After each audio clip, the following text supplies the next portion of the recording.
श्री स्वामी समर्थ। हिंदू धर्म में एकादशी व्रत का बहुत महत्व होता है।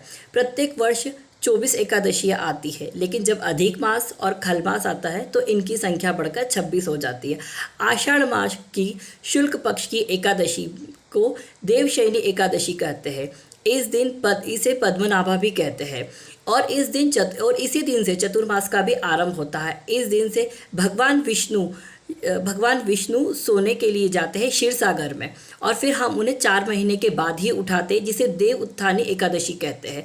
इस दिन भगवान विष्णु की पूजा का बहुत महत्व होता है और जैसा कि मैंने कहा व्रत का भी महत्व होता है। लेकिन अगर आप बीमार है या उम्र का तकाजा है तो आप व्रत को स्किप कर सकते हैं। अब हमें पूजा कैसे करनी है? इस दिन पीली चीज़ों का बहुत महत्व होता है। आपको सुबह जल्दी उठना है, अपने घर की साफ सफाई करनी है, दरवाजे की सफाई करनी है, दरवाजे पर रंगोली बनानी है, आम के पत्तों का बंधनवार बनाना होगा और फूलों से उसे अच्छे से सजाना है। फिर हम देवघर पर आते हैं। देवघर को भी हमें ठीक से साफ करना रहेगा, नया वस्त्र हमें बिछाना है और फिर गणेश जी की पूजा से हम अपनी पूजा को आरंभ करते हैं। गणेश जी का आवाहन करेंगे, उसके बाद हम कुल देवी देवता की पूजा लेंगे। कुल देवी देवता की पूजा हो जाने के बाद हम गुरु का आवाहन करते हैं, गुरुभ्यो नमः।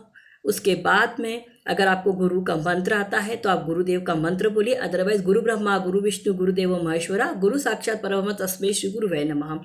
इस तरीके से गुरुदेव का श्लोक भी आप ले सकते हैं। फिर अपने माता पिता को आप प्रणाम करिए। आप जहाँ कहीं भी अपने माता पिता को प्रणाम करके हमें विष्णु भगवान की पूजा आरंभ करना है।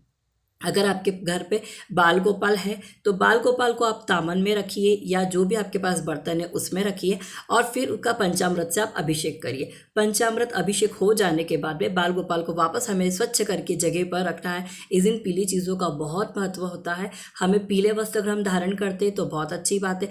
भगवान को पीले वस्त्र अर्पित करिए, पीला चंदन अर्पित करिए, पीले अक्षत अर्पित करिए, पीले पुष्प अर्पित करिए और फिर दिया हम लगाएंगे। दिए से फिर हम आरंभ करते हैं। दिया लगाने के बाद में हमें दीपक की भी पूजा करनी है। मैं हमेशा कहती हूँ शुभम करोति कल्याणम आरोग्य धन संपदा शत्रु बुद्धि विनाशाय दीपक ज्योति नमस्तुते। फिर हम दीपक ज्योति को नमस्कार करते हैं। इसके बाद हमें विष्णु सहस्त्र नाम लेना है। विष्णु सहस्त्र नाम 1000 नाम है भगवान विष्णु के और इस दिन जैसे मैंने कहा विष्णु भगवान की पूजा का बहुत महत्व होता है तो हमें ये लेना ही है। विष्णु सहस्त्र नाम अगर आपके पास पुस्तक है तो आप पढ़ सकते हैं, वरना आप यूट्यूब पर भी प्ले कर सकते हैं। इसके बाद आपको गीता के 15 और 16वें अध्याय का पाठ करना है।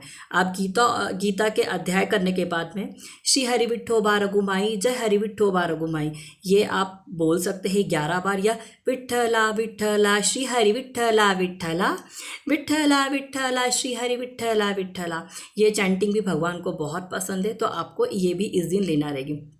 फिर हम भगवान विष्णु की आरती ले लेंगे। आरती लेने हम किसी भी आरती के पहले गणेश जी की आरती लेनी ही रहेगी।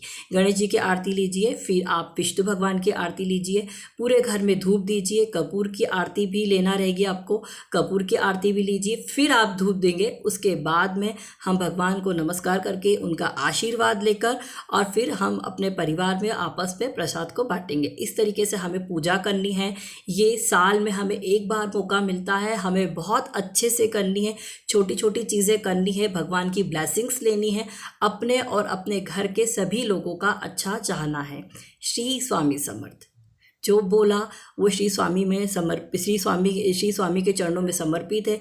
जो कहा महाराज ने कलवाया। अगर मेरे वीडियो से आप लोगों को कुछ फ़ायदा होता है तो महाराज थैंक यू सो मच कि आपने मुझे ये अपॉर्चुनिटी दी है।